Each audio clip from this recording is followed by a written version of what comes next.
രാജ്യസഭാ ചെയർമാനെതിരായ അവിശ്വാസ പ്രമേയ നോട്ടീസിന് പിന്നാലെ കേന്ദ്ര പാർലമെന്ററി കാര്യമന്ത്രി കിരൺ റിജിജു പ്രധാനമന്ത്രി നരേന്ദ്രമോദിയുമായി കൂടിക്കാഴ്ച നടത്തി.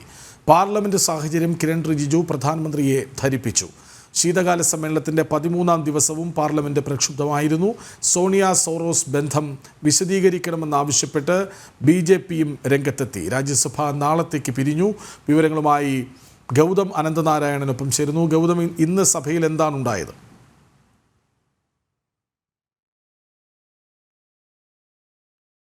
ഇന്നിപ്പോൾ രാജ്യസഭയിലാണ് വലിയ ബഹളമുണ്ടായത്. ലോക്സഭ 2 മണി വരെ നിർത്തിവെച്ചിരിക്കുകയാണ്. രാജ്യസഭ പക്ഷേ ഇന്നത്തേക്ക് പിരിഞ്ഞു. ഇനി നാളെ മാത്രമേ സമ്മേളിക്കുകയുള്ളൂ.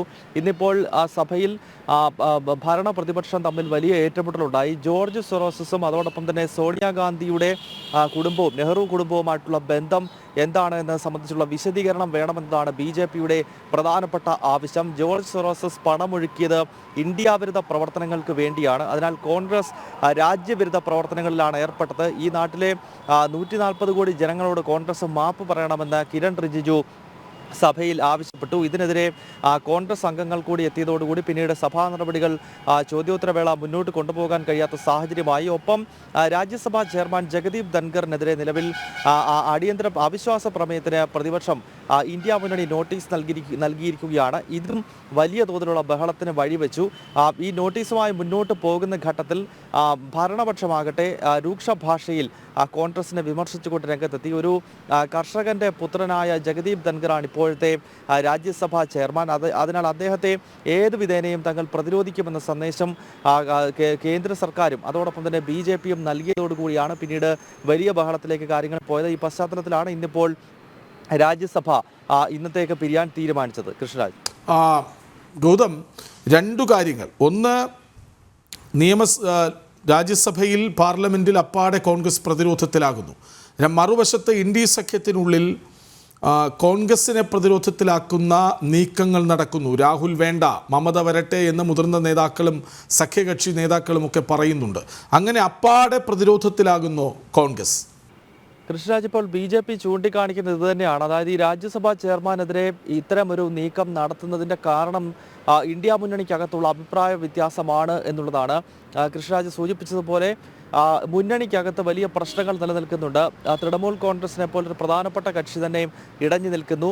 ഒപ്പം തൃണമൂൽ കോൺഗ്രസ് എടുക്കുന്ന തീരുമാനങ്ങൾ, അതായത് ഇന്ത്യ മുന്നണിയുടെ അധ്യക്ഷ സ്ഥാനത്തേക്ക് മമതാ ബാനർജിയെ കൊണ്ടുവരണമെന്ന് കഴിഞ്ഞ ദിവസം RJD നേതാവ് ലാലു പ്രസാദ് യാദവ് പറഞ്ഞു. ഒപ്പം സമാജ്വാദി പാർട്ടി കഴിഞ്ഞ കുറച്ച് നാളുകളായി കോൺഗ്രസുമായി വലിയ തോതിലുള്ള അകലം പാലിക്കാൻ ശ്രമിക്കുകയാണ്. മഹാരാഷ്ട്രയിലെ സഖ്യത്തിൽ നിന്ന് തന്നെ സമാജ്വാദി പാർട്ടി പുറത്തേക്ക് വന്നു.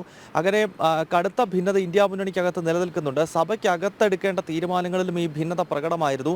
അമേരിക്കയിൽ അദാനിക്കെതിരെ എടുത്ത കേസിൻ്റെ പേരിൽ സഭാ നടപടികൾ ബഹിഷ്കരിക്കുന്നതിനോട് യോജിക്കുന്നില്ല എന്ന് തൃണമൂൽ കോൺഗ്രസും സമാജ്വാദി പാർട്ടിയും പറഞ്ഞത് കോൺഗ്രസിന് വലിയ തിരിച്ചടിയായിരുന്നു. അദാനി വിഷയം ഉയർത്തിപ്പിടിച്ച് ലോക്സഭയിലും രാജ്യസഭയിലും കോൺഗ്രസ് ബഹളം വയ്ക്കുന്ന ഘട്ടത്തിൽ TMC നേതാക്കളും അതോടൊപ്പം തന്നെ ഇന്ത്യ മുന്നണിയിലെ മറ്റു പല കക്ഷികളും അതിനോട് യോജിക്കാതെ വളരെ നിശബ്ദമായി അവരവരുടെ സീറ്റുകളിൽ ഇരുന്നത് കോൺഗ്രസിന് ക്ഷീണമായി. അത് ഇന്ത്യ മുന്നണിയിലെ പ്രതിസന്ധിയാണ് ചൂണ്ടിക്കാണിച്ചത്.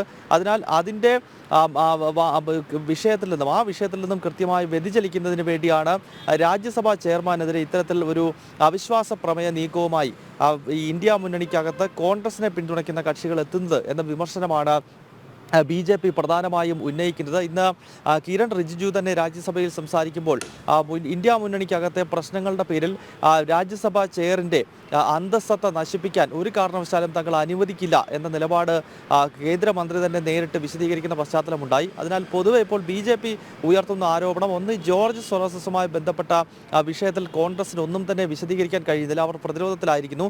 2, ഇന്ത്യ മുന്നണിക്കകത്ത് പല പ്രധാനപ്പെട്ട കക്ഷികളും കോൺഗ്രസിൻ്റെ നേതൃത്വത്തെ അംഗീകരിക്കാൻ തയ്യാറാകുന്നില്ല. ഇതിൽ നിന്നും ശ്രദ്ധ തിരിച്ചുവിടുന്നതിന് വേണ്ടിയാണ് ജഗദീപ് ധൻഖറിനെ പോലെ ഒരു പ്രമുഖ വ്യക്തിക്കെതിരെ രാജ്യസഭയുടെ ചെയറിനെതിരെ ഇപ്പോൾ ഈ അവിശ്വാസ പ്രമേയ നോട്ടീസ് നൽകിയിരിക്കുന്നത് എന്നതാണ് ഭരണപക്ഷത്തിൻ്റെയും BJPയുടെയും പ്രധാനപ്പെട്ട ആരോപണം.